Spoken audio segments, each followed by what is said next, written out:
there has to be some common sense. Yes, sir. They have the car stopped at 10th and Grant. You might go by there. We still don't know who pulled the trigger.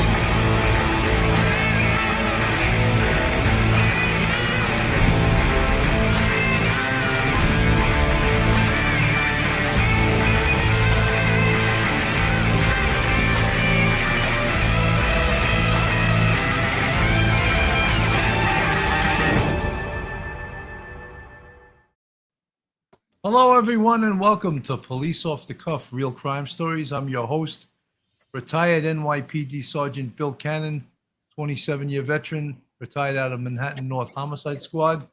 And with me tonight is retired NYPD detective and straight out of Brooklyn, Phil Grimaldi. How you doing tonight, Phil? I'm doing pretty good, Billy, and I'm very excited to get into this case. This is going to be a great one.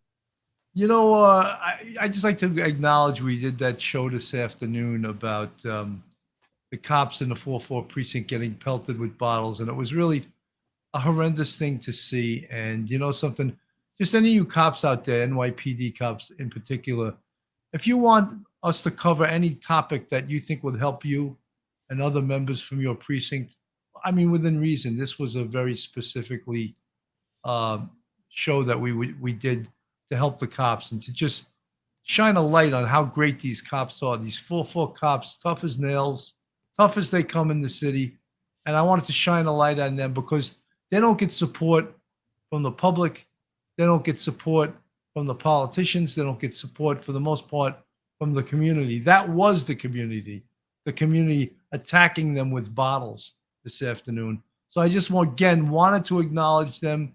Bronx tough, guys. You'll always be tough in our books. And thanks for doing what you do. Billy, I just got to make a comment about that. I couldn't echo your words more than what you just said. Those guys, tough as nails cops, they're out there doing the job. And I think the fact that the media doesn't give enough kudos to the cops. I mean, generally, the community at large does not want that kind of, bottle throwing at police officers. They don't want to reject the police. They don't want to defund the police. The good people, this is a small percentage of people in most of the cities that cause all this havoc and mayhem. So the good people generally ask them about the police. They don't want to defund the police. I think those cops are really up against it. It was great that we were able to focus on that and show that video. I don't know how well the media is replaying that video, but great job by those cops. NYPD, the finest. They don't call them the finest for nothing. God bless you guys out there and all law enforcement across the country. Stay safe out there. You know something, I see in the chat, Lieutenant Pete Pranzo, a 3-2 and a street crime unit legend. If the street crime unit was around and that happened, street crime would have backed up the 4-4 and just cleaned up that corner like a sanitation sweeping machine, you know? Absolutely. And there should be some enforcement following. You know, anytime that happened in my time, cops got something thrown at them, and it didn't happen like that. But the next day or two or the week or whatever it was, there'd be summons enforcement. There'd be nobody hanging out on that corner. That's for sure. They'd vouch for their radios if they were playing radios. If they were drinking on the street, they would get summonses for that. And if they were smoking marijuana, dealing drugs, carrying guns, arrests would follow. And basically they would take the street back. Bruno Giovanni Santini Jr. That's one hell of a name. If a guy threw a bottle, yeah, hey, we'll have to do a story. We'll have to do a little chat about that. If a guy threw a bottle at my old man back in the early 70s when he was in the 4-1 Ford Apache, the guy most likely doesn't make it to the hospital, let alone the precinct. Bruno Giovanni Santini Jr., I agree with you, but however, it's a different world we live in. And what's made it so difficult for these cops is video cameras. Every single thing they do is videoed. And every single thing they do is questioned. And every single thing they do is sent to internal affairs or to civilian complaint review board. So, Bruno, I commiserate with you, and we wish those days were back, but they're not. These cops have to live within the parameters that they've been dealt with, and it's much tougher than back in 1971. Billy, follow-up enforcement is not against the law. I think that that's something that could be done. I mean, listen, like he said, back in the day, maybe those guys would have gotten tuned up a little bit, but today, with things that are going on, that's off limits. But I think I would be out there with a team of guys. I would get the precinct commander, and anybody double parks, write them a ticket. Drinking beer, write them a ticket. Marijuana, write them a ticket, whatever it may be. Noise complaints, do some enforcement and teach them a lesson that they shouldn't be throwing bottles at uniformed police officers or any law enforcement officer. 100%. So, Phil, why don't you tell our audience what are we covering tonight? What story are we doing tonight? Okay, this tonight we're coming up on the 50th anniversary, August the 22nd, 1972. At about 3 p.m., there was a bank robbery in Brooklyn in my old neighborhood. I was about 11 years old at the time, and these two individuals entered the bank. There was a getaway driver outside, and the bank robbery goes awry. The driver notices a police car, takes off. Leaves the other two armed individuals, one with a shotgun. I believe the other one had a machine gun. And there's a 14-hour standoff. Hostages are taken. Right there, you have John Wojtowicz, which is, he was portrayed by Al Pacino in the movie Dog Day Afternoon. His name in the movie was Sonny. And the real second robber was Sal Naturali. Sal was killed at the end of the heist, and he was played by I don't have John Cassell, who was Fredo in The Godfather. Right. Everyone knows John Cassell, not as John Cassell, but as Fredo in The Godfather. It became a name. Fredo became synonymous with a name for the useless brother too. Right? Are we getting into? No, I'm not going to segue into that, but that's what it has become. Yes. Fredo has become the name for useless brother, and I mean, I'm not making that up. Yeah, I mean, listen, Fredo turned in The Godfather. Fredo turned on Michael and gave him up. He was almost killed. So again, it was like a turncoat, a traitor. So that's really, it's the brother that turned on him. But Cazal played a great part in the movie. The movie was nominated for 6 Academy Awards. However, it won Best Screenplay. There was really a lot of dramatization in the movie, but at about 3 o'clock when the bank robbery takes place, it was broadcast all over the radio and news that there was a hostage situation going on in Brooklyn.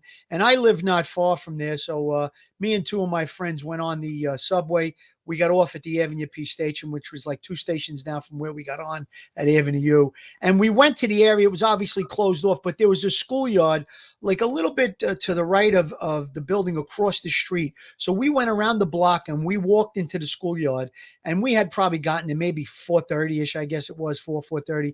And we were like, we had a front row seat to all the excitement and the whole situation that was going on. I believe what you're showing there is the police barricades. I don't know if that's the actual, that might be the, when they were filming the movie. I'm not sure if that's the actual scene, because the actual scene was on Avenue P. Now that's obviously from the movie, but there was a long standoff, and in the initial stages when he came out of the bank, like I said, we were right there. He came to the front door with a hostage in front of him, and he began to engage the police officers to ask for. He asked for his homosexual lover to be brought there from Kings County Hospital. He also asked for food for the hostages. That's the scene in the early stages of the movie when he comes outside. But then later on, in the real life story, he actually came outside by himself and talked with a sergeant from the NYPD who was doing the early negotiation. That was in the movie. He was played as Eugene Moretti.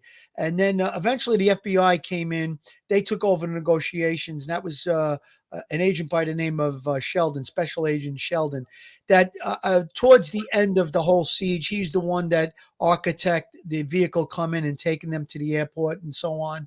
And eventually they were in the car. They went to the airport. They were on the runway. And the FBI agent, there was a gun secreted in the car. The FBI agent was able to point the gun up at the ceiling that was pointed in his direction, the shotgun that Sal had. He shot Sal in the chest, and he was killed. And then other agents were able to take John Wojtowicz into custody. None of the hostages was harmed. However, during negotiation, he let the security guard out who was experiencing, I believe, an asthma attack, and he gave another hostage up at the airport. So there was some negotiation. This was really one of the early hostage negotiation actual incidents that took place in New York City. And, a lot was learned from this case. And it was really quite a wild story. The initial story was that he robbed the bank because he wanted to get the money for a sex change operation for his homosexual lover that you saw there that was being dramatized in the movie. However, when you see some of the documentaries, I did a lot of research. I watched a couple of documentaries on the real John Wojtowicz, and he's obviously very, very wild character. I would classify him as an extreme narcissist, as a sex addict. He was driven by sex. He claims in one of the interviews that he didn't do drugs, he didn't use alcohol, he didn't smoke. The one vice he had was sex, and he went full throttle on that. So he had a very, very, a very strong sexual appetite, and that's what drew him into this life of crime. He wanted the gay lover wanted to have a sex change operation to become a woman. And he had attempted suicide a couple of times now. John Wojtowicz didn't want him to do the operation. However, once he saw that he attempted suicide and that he really felt that he was a woman in a man's body and wanted this sex change, so he said he would go out and rob the bank and give him the money to get the sex change operation. I see we have Jimmy Calandra in there. Yeah, Jimmy Calandra, John Casale, every film he was in was nominated for an Academy Award. He was in 5 films. He's the best who ever did it. Unfortunately, John Casale died at the age of 47. So he didn't have a long life. And he was a tremendous, tremendous actor. And again, he played Fredo in The Godfather, which was the most famous role. So, just let me give you a little background on this. In August 1972, John Wojtowicz, 27, a married Brooklyn man and Vietnam vet, with a stream of gay lovers on the side, decided to rob a bank to pay for his boyfriend's sex change. In the aftermath of the crime, a 14-hour hostage ordeal that riveted the nation, a character based on Wojtowicz would be played by Al Pacino in the 1975 film Dog Day Afternoon, which earned 6 Oscar nominations, winning Best Screenplay. While Wojowitz's tale on film became the stuff of legend, the man himself remained little heard from until now, with a posthumous documentary, The Dog, hitting theaters this past Friday.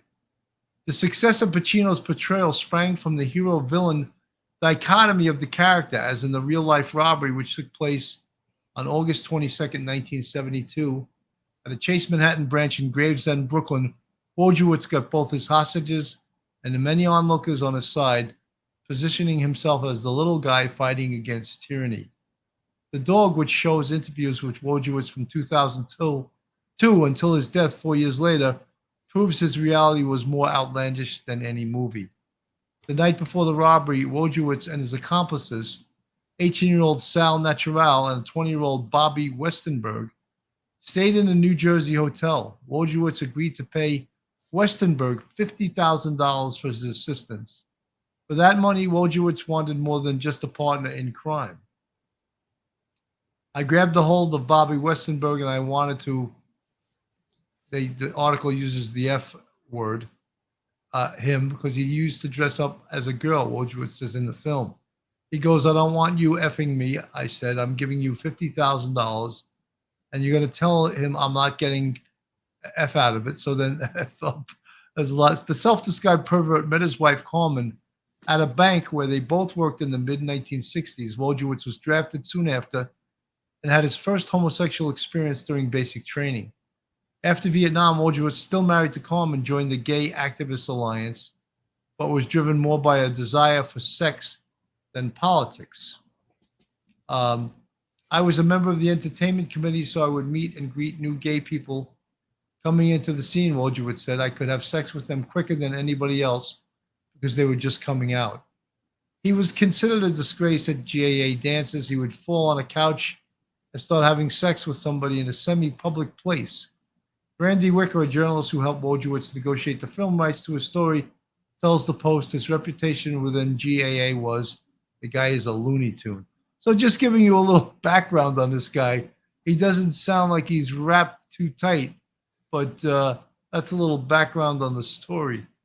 Yeah, I wanted to give a shout out to Jimmy Calandra. He's got the podcast, A Bath Avenue Story. Jimmy says, I believe he said in there that Cazal was 43 when he passed, Bill. I know he died of brain cancer at a young age. He did do 5 films or so, and really tremendous actor. It's really a shame that he did die at a young age. But yeah, I mean, the way that the movie portrayed this John Wojtowicz, or I don't even know how to pronounce his name, Wojtowicz, but, yeah, he had a very, very he was a sex addict and he was pretty wild. And when he would meet people, he had like a lot of shock value in what he said. When he first met you, he would say outlandish things. He was almost like, I think I said to you earlier today, Bill, he was like a Howard Stern of bank robbers because he was like a shock jock. He would say wild off the wall things. And one of the people that did a documentary actually taped some phone calls with him, and he would answer the phone and say, what's the code word? They'd have to say dog. And he'd say, hold on, I'll get him. And you'd have to call between midnight and 6 a.m. I guess he was a night owl, and he would demand outlandish amounts of money and stuff. So I think he received from the rights to the screenplay was $7,500 while he was in jail from Warner Brothers. And I think that $2,500 of it was given to, they portrayed him as Leon in the movie. His name was Ernest Aaron. They called him Ernie. There he is. Ernie. That's Yeah. him on the screen. Yeah, that's Ernie. I guess after the sex change operation, or maybe before, I don't even know. But yeah, so there was a wild set of circumstances around this case. Now, the movie showed Wojtowicz as a more rational person than he really was. That's one of the statements that I read when I was doing a little background on him. And believe it or not, back in the 70s, there was a National Gay Task Force that actually approved of the script because it was, it was talking about he was one of the first people to have a gay wedding in New York. You know, he was married to a woman, Carmen Bifulco. They had 2 kids. During the time when the hostage situation was going on, they actually had the wife, Carmen, speak to him on the phone. He also had conversation with they portrayed him as Leon, but that was Ernest Aaron. They brought him to the scene, and he was in the Kings County Hospital, I believe, in the psych ward. And they brought him there because he had attempted suicide, to try and have a dialogue with John, not to hurt the hostages and to possibly release them. So that's all dramatized in the movie. There was another part of the movie where they showed his mother coming to the scene. That wasn't actually true. His mother never came to the scene. That was, again, dramatized for Hollywood. And there was also one other thing that he talked about in one of the documentaries, that towards the end of the movie, when the FBI agent has a quick conversation, and before they're going to get into the limousine, the FBI agent that was played by Broderick, I think it was Matthew Broderick, it was Broderick's father, but his last name was Broderick. He says to him, don't worry about Sal. We'll take care of him. And then as he turns away, Al Pacino yells to me, he says, what do you think? I'm going to sell out Sal? So there was an inference that he basically allowed Sal to be killed. So while he was in jail, there were several attempts to try and kill him. The screenwriter who threw that in there said he felt terrible about it, that he had to spend a year and a half in solitary confinement because there was attempts made on his life based on that scene. That didn't actually happen. It wasn't true. It was dramatized for the movie. So again, sometimes things are put in there that aren't always true. But there was one teller. Her name was Josephine Totino. Her and her husband made a song called The Lollipops and Shotguns. I was just so taken back by this because during the time when they were having this dialogue between the hostages and the bank robbers, the only thing in the in the bank was lollipops that they would give out to the kids. So the woman remembers eating a lollipop and having a shotgun pointed at her. So they made a song called Lollipops and Shotguns. I thought that was really wild. I guess there was a little bit of the Stockholm syndrome started to take place where there was dialogue between, and they dramatized that in the movie. They talk about it, how, she says, "Oh, did you have a plan to him?" And he says, "Well, I had a plan." They almost get into like an argument. So there was definitely dialogue going on between the hostages and the bank robbers. And then there was several things that took place where they asked for, I believe they asked for hamburgers and sodas. In the movie, they delivered pizzas. So I guess that was a little bit of a difference in what actually happened. But I remember being across the street and seeing all of this stuff. First, like I said, he came out with the one bank teller hostage, and then he started to negotiate, and he started yelling things, and there was thousands and thousands of people in and around that bank. And like I said, I was across the street from the bank, and I was in behind that fence in the schoolyard, and I was kind of inspired to become a police officer based on this movie and The French Connection. I always tell everybody that The French Connection and this movie gave me the inspiration to want to become a cop. I mean, one of the things that struck me was when he was coming out of the bank, first he came with the hostage. Obviously, you're not going to shoot at him while he's right next to a hostage. But there were points where he came out of the bank, and I was thinking to myself, why don't they just shoot him, or why don't they just grab him? Obviously not knowing that there was another bank robber inside the building, with a machine gun or whatever it was holding the other hostages. So that kind of puzzled me a little bit, but I'll never forget there was a tree right in front of the bank, a little bit to the left of the front door of the bank. And there was a cop with a gun, and he must have been there for a couple of hours without moving. And finally somebody tapped him on the shoulder. He took relief, and then another cop took the position. There were cops on the floor behind cars, cops on the roof. There were just cops everywhere. It was a really unbelievable scene. I just, from remembering just seeing this movie, and one of the scenes, I think it may have been this may have been the scene here. It seemed every damn cop had his gun out and was pointing it. And I kept thinking, like, why are they all pointing their guns at one guy? If they wind up shooting someone, they're going to shoot each other. And I just thought, even before, I mean, I was, 72, I was pretty damn young, way before I was ever a cop. I was like, how ridiculous are these tactics that all these guys are standing there with their guns out? And I just thought, even not being a cop, how ridiculous it was for them to do that.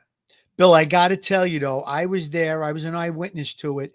The amount of police officers that were at the front of that bank with their guns drawn was definitely excessive. Now, obviously, they weren't pointing at each other. They were pointing in a direction towards the front door of it. And I don't think there would have been crossfire.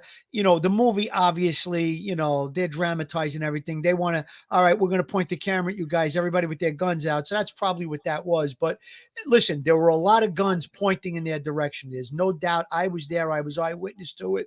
And I could tell you that's definitely was there. I mean, rifles, pistols, anybody that was in the area. Now, there were cops by the fence where I was across the street. Obviously, those police officers were just trying to keep the crowd back. They didn't have any guns out or anything, but there was definitely a lot of police officers there that did have their guns out.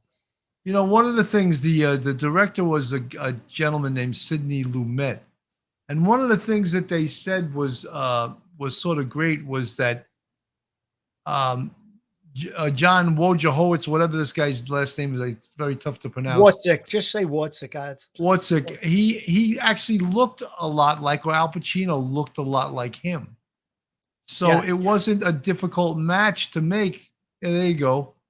I mean, obviously Al Pacino's a hell of a lot better looking guy than this guy, but it sort of gave them, the same size, the sort of, Al Pacino was a perfect match for this part. And one of the things that I thought was amazing was, and you probably wouldn't even notice this unless it was pointed out to you, there was almost no music in the movie. There was one song, and the song was written by Elton John, and I believe it was played near the end. but there was no music. Actually, that was playing on the car, Billy. I know what you're talking about. What they wanted to do is they wanted to give an appearance of Dog Day Afternoon, like just an ordinary day in New York City, and they did a lot of. I read this in the research I did. They got in a station wagon, they drove over the Brooklyn Bridge, and they took exterior shots of everything. And then the song was playing on the car radio when they showed the car in front of the bank and them getting out of the car. That's the song that was playing on the radio. And yes, it was the only thing that was playing, only music that was played throughout the whole movie. It actually says the reason for no music is that, as you'll see from the story that develops here, this truly happened. It was so important to me that the audience believe it really happened because what happened was so outrageous. These are the words of Sidney Lumet.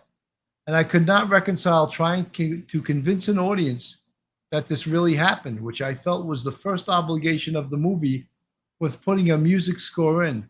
How would it have felt if suddenly in the midst of a sequence you heard an orchestra? Lumet's choice to not include music impacts the film in fascinating ways. And in essence, the actors were the music. The actors were the rhythm. The actors were their voices, and the dialogue supplanted the music and took over for the lack of music. You know, this was a true story, and it's I guess they wanted to make the point that it was true story.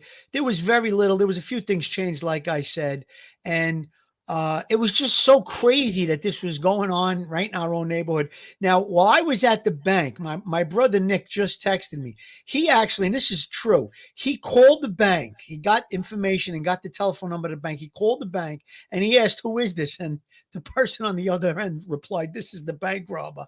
And my brother got scared and hung up. So, and I think there's people calling in the movie that they show people calling the bank and saying crazy things or stuff like that. But yeah, I was there was a search party out looking for me and my friends because before I left the house, I needed a quarter to get on the subway, and I asked my mother for a quarter, and she says, "You're not going to that bank, right?" And I says, "No, me and my friends are going to go get ice cream." And naturally, we jumped on the subway and we went to the bank robbery. And then, like I said, it got so crowded behind us. I was up against that fence in that schoolyard, and it got so crowded behind us that we actually couldn't leave. So now, you know, it gets dark in late August, a little after 8, I guess.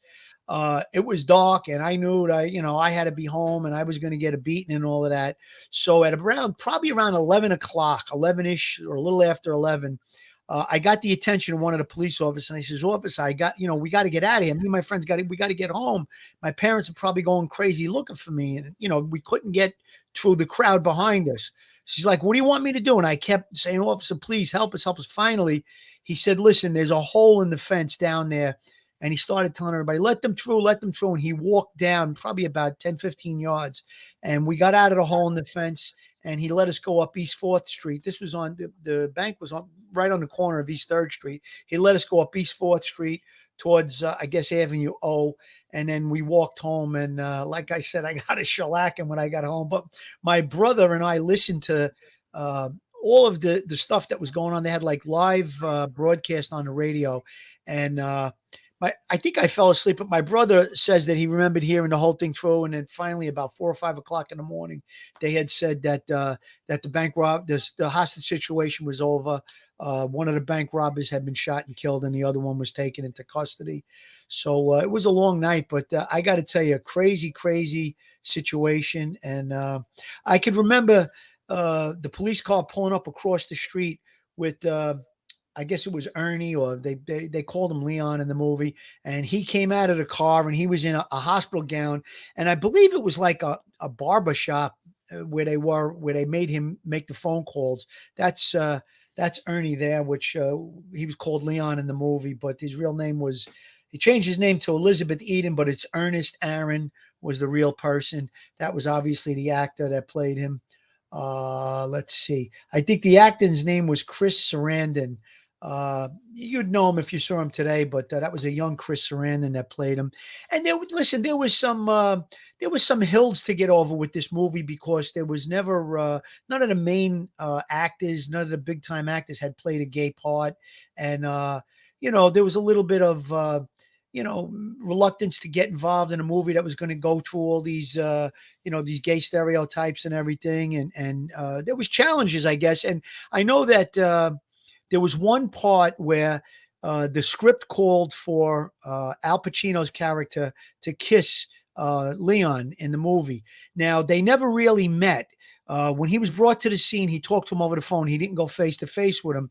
So Al Pacino was reluctant. He said, listen, I don't think that I should be kissing him on screen since they didn't really met. And then they wrote that out of the script. The screenwriter was a guy by the name, I think, of Preston. He agreed that since they had never met, they took that out of the script, and he didn't want to have Al Pacino kiss him on screen. So I guess he was gonna greet him with a kiss hello. I don't know if he was gonna kiss him on the lips or on the cheek or whatever it was, but Al Pacino was reluctant to do it since they had never met, so they cut that out of there. So there was a lot of things that happened in real life that didn't show up on the screen, and other things that did show up on the screen that didn't happen because the dramatization of the movie. Dog Day Afternoon opens with Elton John's Amorina, about someone yearning for their faraway sweetheart. The song has a pleasant country rock style, and John's pleasant voice sounds like a soft summer day. Its honeyed sound and flowery lyrics of bright cornfields, crystal streams, songbirds, and sycamores starkly oppose the urban images we see in the opening montage.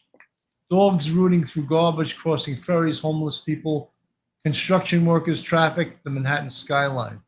Originally, the footage was silent, but Sidney Lumet explained on the DV commentary that editor D.D. Allen would play Amorina over the sequence, and he liked it so much he kept it. Lumet connected the song to Sonny's getaway car radio parked outside of the bank in the montage's final shot. Perhaps Elton John's sentimental song evokes the sunny dreams of escaping to brighter places away from the grime of the city, or Wyoming, as Sal densely suggests. Amorina stands out in a film that has no classic score. Lumet's elimination of music in Dog Day Afternoon absorbs the viewer in story and the heat of every electrifying moment. I don't think I could have said that well without reading that. That was pretty exact. Intense, right? Billy, when they filmed the movie, now, like I said, the actual bank robbery took place at 450 Avenue P. It was on Avenue P and the corner of East 3rd Street in Brooklyn and Gravesend. They wound up filming it not far away on Prospect Park West between 17th and 18th Street. They took over a factory with a second floor, and they constructed the front of what looked like the front of the bank on the first floor, and upstairs they had the offices for the movie set, and they kept the catering up there. Now, one of the things that I read, and this was a little bit like a Hollywood thing, they wound up filming, and obviously it was supposed to take place in August, but they filmed in October, and it got down to like 40 degrees one night. So there was, when people were talking, their breath was coming out and showing up on film. So what they would do is they would suck on an ice cube before they would call action. They'd spit out the ice cube to make their mouth the same temperature as the air, so you wouldn't get that fog effect coming out of their mouth. So that's a little Hollywood trick, I guess. I would guess so. I certainly don't know it. Here's John Casal.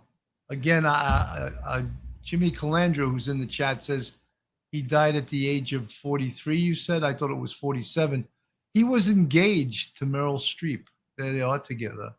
Prior to him, I guess he died of a brain tumor. I believe it was brain cancer. Yeah, Billy. Brain cancer. So, and here's a photo of him from the movie. And in reality, the real character was supposed to only be 18 years old. So John Casal was substantially older than that in the movie, but the real life character he played was only 18 years old. One of the other things that I found very interesting, that Sidney Lumet, who was obviously the director in the film, was allowing the actors to ad-lib certain scenes where they said, listen, just stay close to the script. You didn't have to go exact. So when John Cazale was asked by Sonny, Al Pacino, where he wanted to go. And they didn't have anything written in on the script as far as what his answer was going to be. So he said, Sal, what country do you want to go to? And John Cazale responds, Wyoming. And I believe it was Sidney Lumet and the screenwriter Preston, they had to like hold their mouth with laughter when he said that, but he said it with such a serious face. He was really, truly a great actor because you could tell he said it like he believed that was a country, Wyoming. So again, I remember that line like it was said yesterday, and that it was so funny because obviously, Wyoming is not a country, it's a state, and you could see someone that was ignorant and from the streets and uneducated to say something like that. Yeah, there was a couple of other scenes that were ad-libbed, like where the police sergeant is having dialogue with Al Pacino, and he says, "Yeah, well, he or she, like he makes a mistake, but they left it in because it was natural. It sounded, real, legit." So again, a lot of things sometimes, and you and I, Bill, know that when we did the Perfect Murder episodes, there was some ad-libbing in the first. That was the first time we met. We did some ad-libbing in that show, and they kept it. They, the script. We looked. Yeah, who did I lose the Oscar to that year? Brad Pitt, wasn't it? Brad Pitt. Yeah, it might have been Brad Pitt. Yeah. Chick Eastwater, Sidney Lumet directed Serpico a few years before Dog Day. Back in the day, I loved that movie Serpico. I tried to watch it recently. It's so dated that it's like actually laughable.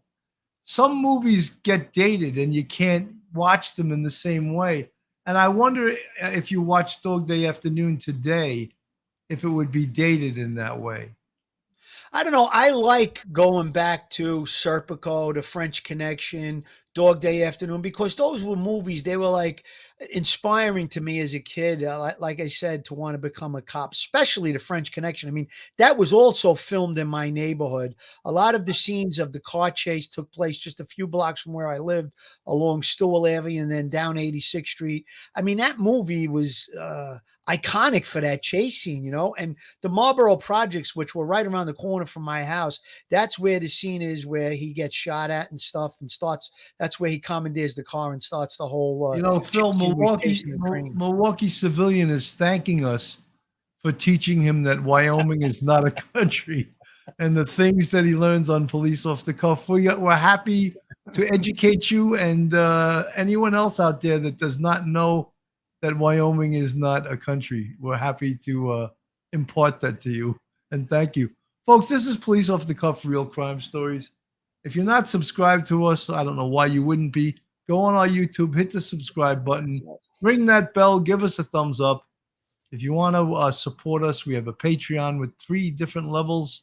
We also have a YouTube channel memberships with 5 different levels, and you could support us in that way. These old movies, I mean, when I talk about a movie being dated, you can watch certain movies, like for The Godfather, will never be dated. First of all, it's really a period piece. I think the dates that it was filmed were, I would think it was in the 40s or 50s, right? And then it gets into maybe the early 60s at the latest, right? Yeah, I don't think it goes beyond that. So it's in those that frame, and you could see that by the outfits the people are wearing, the costumes, the suits. It fits that time. The cars, of course. If you take 1 and 2, I think you're going from the 20s to the 60s, like you said, probably like the early 20s. That's when he's working. When Robert De Niro's character is working in the Sala Maria, I guess it is. And then you go all the way to probably like the late 50s, early 60s. Of course, they're talking about the Cuban Missile Crisis time there when the Castros took over Cuba. So yeah, it's probably that time period. But I got to tell you, I could watch that movie 100 times. I could watch The French Connection 100 times. I didn't rewatch Dog Day Afternoon for this episode that we're doing. However, there's about 3 different documentaries. I watched 2 of them. There's a third one called The Dog. I think it's going to be very interesting. It really shows you what a narcissist and what a psychopath and what a sex addict this John Wojtowicz really was. He was all over the map, and he was very shocking from the first minute he met people that wanted to do any type of a documentary or talk to him about it. He would come out with shocking things, like he said some really wild, off the wall things to the people that wound up doing the dog. And he first met it was a man and a woman that produced it. Frank Kurodin and Allison Berg. But when he met Frank, the first thing he says is, "I want to F you." And he was like so taken back by it. And he goes, by the time this is over, I'm going to F you. Like, he really wanted to like shock them.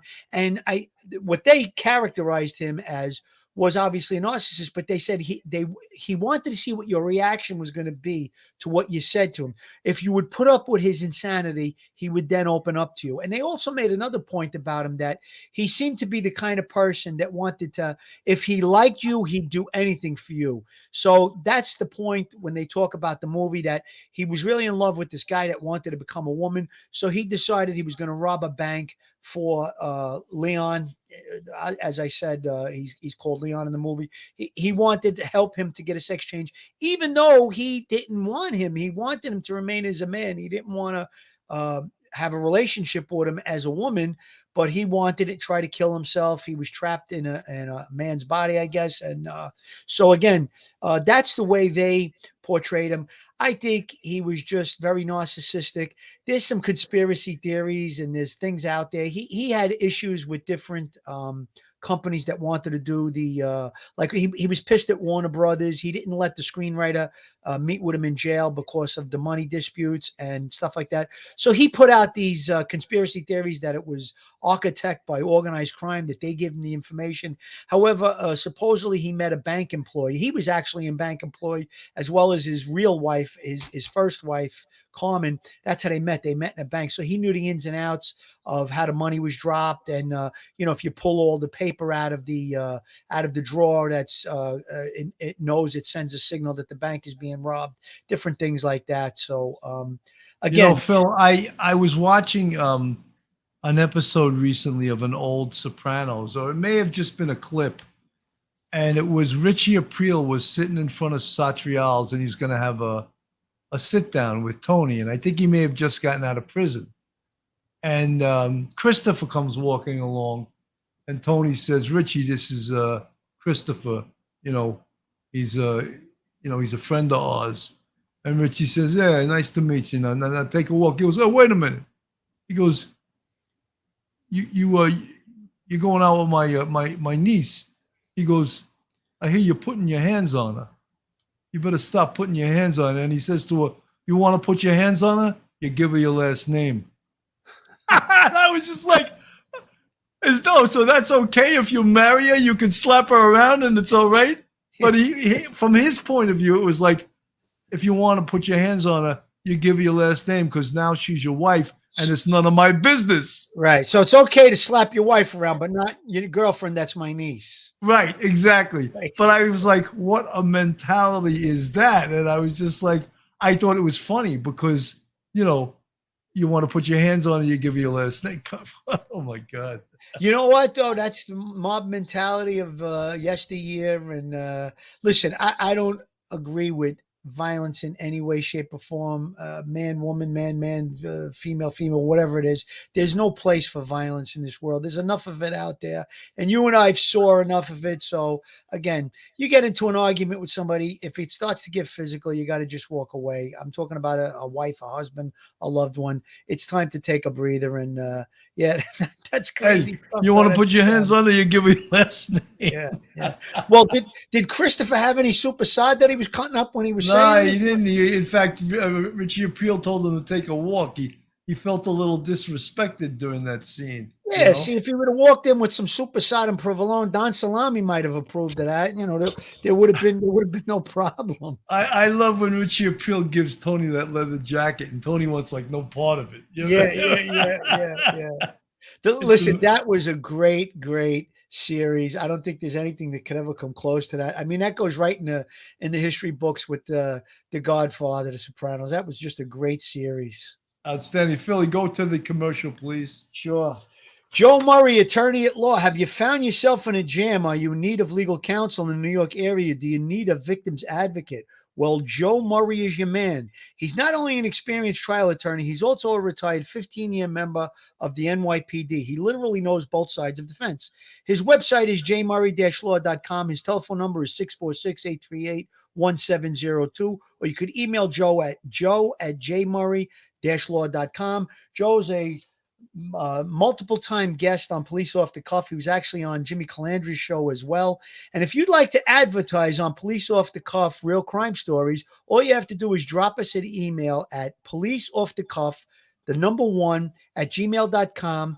Give us an email. The rates are very, very reasonable. It might be the right thing for your business. We have an international audience as well as a local audience. So again, it might be the right thing for your business. Well said, Phil. Talking to Joe Murray, where the hell is he tonight? He's busy. He's busy with he's right in the middle of a money laundering case, and I think he's going to trial. I think this week and next week, if I'm not mistaken, because I did speak to him last week. So he's probably got his hands full. Yeah, because I'm gonna have to give case him a in call. federal court, so you got to be on your game. Yeah, I got to be. Hey, Joe, where have you been? You haven't been. You want to. You want to put your hands on it and give it your last name. Well, you know what? With all the advertising we do for him, he hooked himself a pretty good case. And listen, Joe Murray's a great guy. He's a great human being, and he's a great attorney. So again, like I said, he's right in the middle of a big case right now in federal court. So I'm sure he'll be back in the chat shortly. I'm sure. To Tony the Night Owl, Phil Leo, lots of laughs. Yes, we even know the dialogue. So I tend to study lighting and set design. It's all good. What, Tony the Night Owl, what movie are you talking about? We like to be entertained here too, but I came right in on a conversation. Phil Leo, to me, Goodfellas and The Godfather 1 and 2 are 3 of the finest movies ever crafted. So good, no matter how many times you've seen them, the acting just keeps you riveted. I spoke the other day how 4 great actors from mob movies just died. James Caan, right? Yes. From The Godfather. Ray Liotta from Goodfellas. Paulie Walnuts, I never remember his real name, from Goodfellas.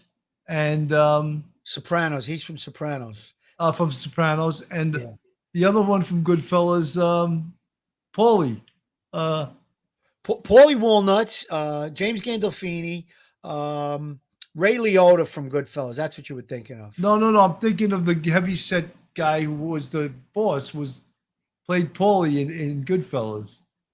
He just died. Paul Savino. Paul Savino, yeah. Paul Savino, Ray Liotta. And then James Gandolfini died a couple of years ago. And then longer than you think. James Gandolfini was... he was a tremendous actor. Oh, tremendous. The guy didn't even do his best stuff yet, He had a lot of solid work ahead of him, and was just a solid actor, It's just absolutely. Tommy Dades worked on some type of a project with him, and they were going to do something going forward in the future, and then he passed away. So that was it was funny. We were friends with this. My wife actually was friends, but I became friends with him too. His name was Chuck Lowe, and Chuck Lowe was in The Sopranos, and he was in Goodfellas. In Goodfellas, he played Maury, the guy with the wigs. He was always, hey, when am I getting my money? Yeah. So instead of giving him his money, they just killed him. They gave him the ice pick. In real life, he was he owned tons of real estate in Tribeca. And he actually owned the building that Harvey Keitel and De Niro lived in. And that's how he got into acting. De Niro was like, this guy is a character. I got to get this guy in some movies. And he started getting into movies just on the strength of being a real character. And he played a rabbi, a Hasidic rabbi in The Sopranos. And he was off the charts great. He was so funny. I mean, I was like, that's Chuck, I didn't realize that was Maury till now that you said it. When the rabbi, you're right. I never realized that rabbi. He was a Hasidic rabbi in The Sopranos, and he was so damn good because he was such a character in real life. I mean, he was.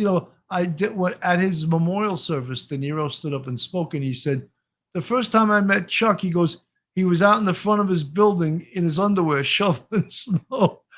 He was like this eccentric millionaire. He was out in front of the building in his boxer shorts shoveling the snow. And I said, "That's Chuck." That was funny as hell, And then when I learned about him, I mean, the guy had he was a brilliant guy. He was like an electrical engineer. He had all this amazing education. His family owned Nautical Instruments, a company that made nautical instruments. And it was like, that's how he started out. And then he became this, they called him Mr. Tribeca at one time. Yeah, he owned a lot of real estate. Yeah, he owned a lot of real estate down in Tribeca. And funny. Tom Cusinelli, Tony Sirico, Paulie Walnuts. Thank you. I always forget his name. He was a guy, he did a few years in the can too, I think.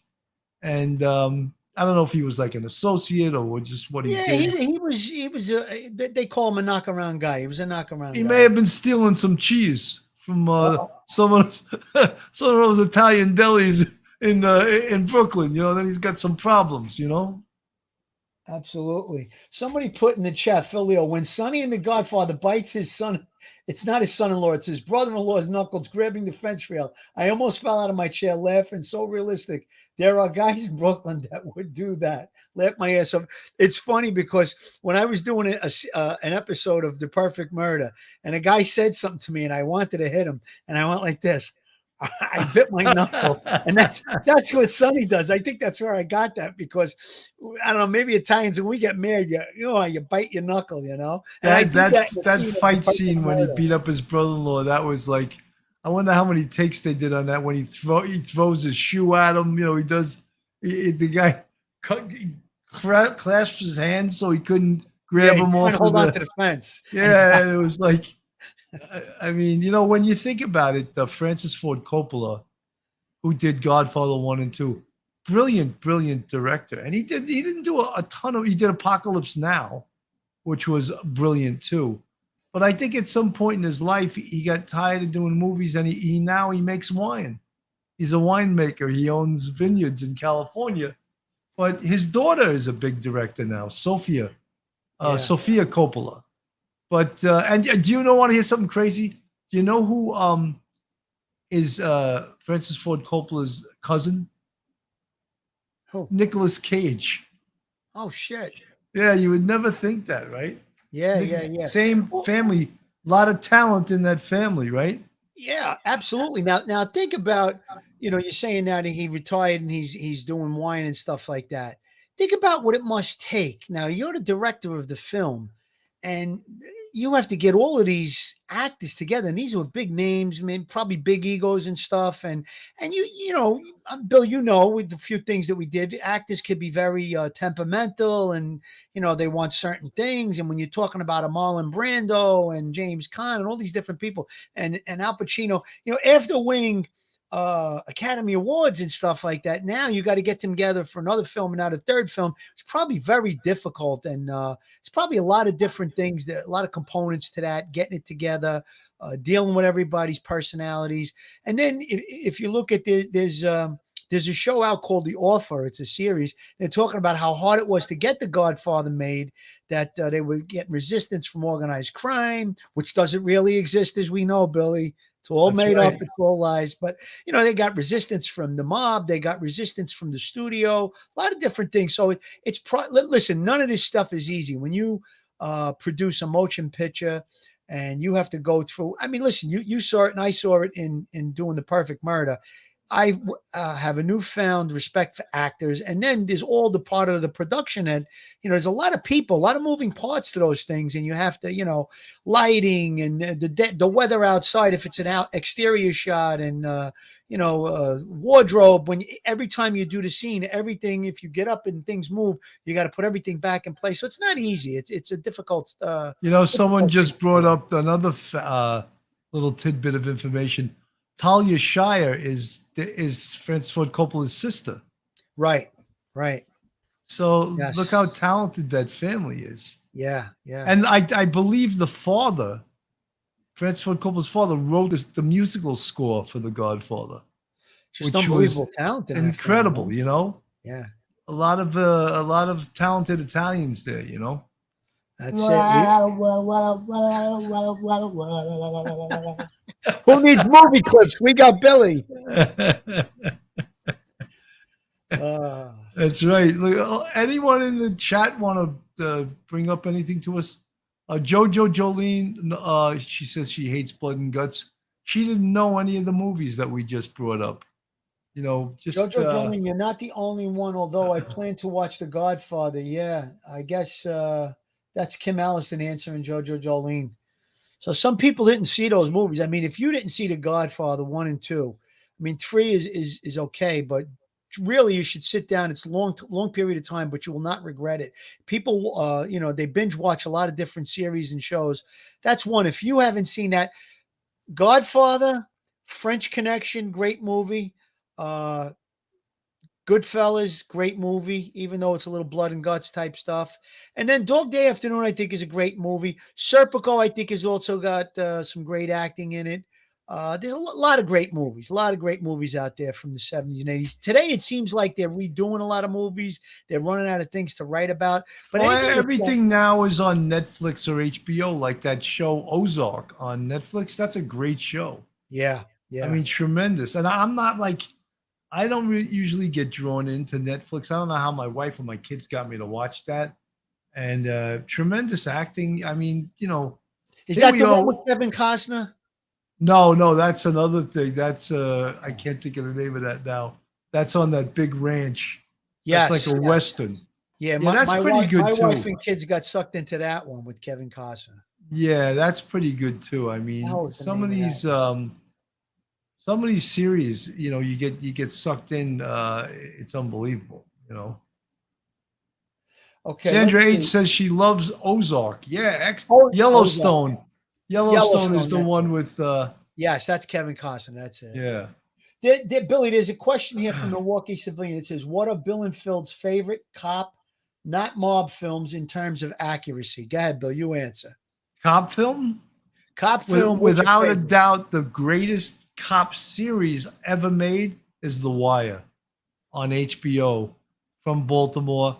They caught everything right on the head. The language of the streets, the acting was tremendous. The stories, it was just, I think there's like 5 or 6 years of it. Buy the whole series. Buy it and watch it and binge it. It is so great. I can't say how, I mean, you know, when you're looking for authenticity in a cop show, it's amazing. They even got like the crime scene stuff correct, you know, which I thought was amazing. And I was like, wow, you know, there was one scene where a guy gets strangled in a prison, right? And the guy strangles him with his arm. Then he takes a little ligature and he ties it around his neck and ties him to a doorknob and lets his weight go. And people are like, you could die that way. So you certainly can die that way. It cuts off your carotid artery and you're dead. But guess what? When they did the autopsy, they said, wait a minute. This ligature didn't cause his death. And the reason being is dead bodies don't bruise. So if he was killed by that ligature, there should be bruising around the neck. But he was already dead. Yeah. So only someone that knew crime scene or science would know that. And they caught that in The Wire. And I was like, that was brilliant. Dead bodies do not bruise. And I was like, that was great. You know, I got to agree with you, Bill. Series wise, The Wire was unbelievable. I always borrow a term that I picked up in The Wire was when they talk about a good cop, they used to say, he's good police. He's good police. He's real police. They said he was once real police. They say that. Yes, right. But there was a black guy that played a detective in that show, and he would refer to a guy that Bunk. You talk about Bunk. Bunk. That's him. When they wanted to know if they could trust a guy, another cop, meaning, you know, because you're doing sensitive cases, they would say good police. He's good police. Right. My brother Nick just texted me. He said he agrees with you, Bill, 100%. The Wire was the greatest drama ever, better than The Sopranos. That's pretty deep shoes. You know, I'll tell you one thing too, why The Wire got me.